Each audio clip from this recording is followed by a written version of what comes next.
We are breaking down some big changes coming to JCPS. Next year, JCPS will no longer pay families that drive their students to school. The stipends were offered to families who lost transportation due to busing cuts this year.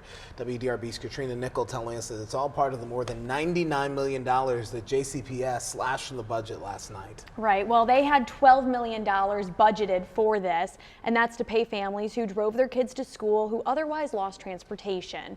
That $12 million has been eliminated from this upcoming fiscal year's budget. Because the district cut buses for most magnet and traditional schools, families without access to a bus were eligible to receive $5 or $10 a day if they drove their student.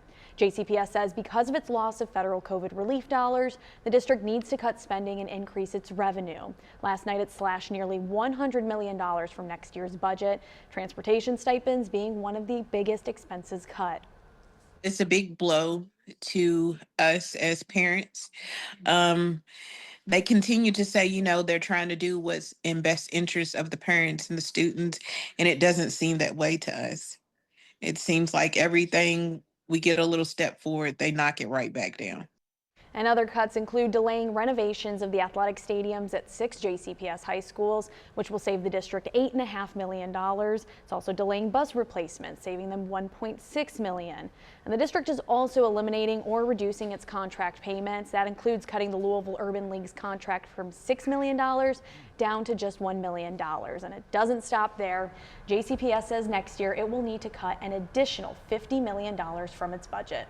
So, Katrina, now the question becomes, what does JCPS do if they can't find another $50 million to cut here? Right. So the whole reason they're doing this in the first place is because they're operating in a deficit right now. So they need to make sure that they can cut another $50 million so that they can be on solid footing for future years. So in total, it's looking to cut $150 million and increase its revenue, which is why we've been talking about JCPS looking at a possible tax hike here in 2026. An issue that if they move forward as planned at more than 4%, would have to come before voters. Yes. All right, Katrina, thank you for your reporting.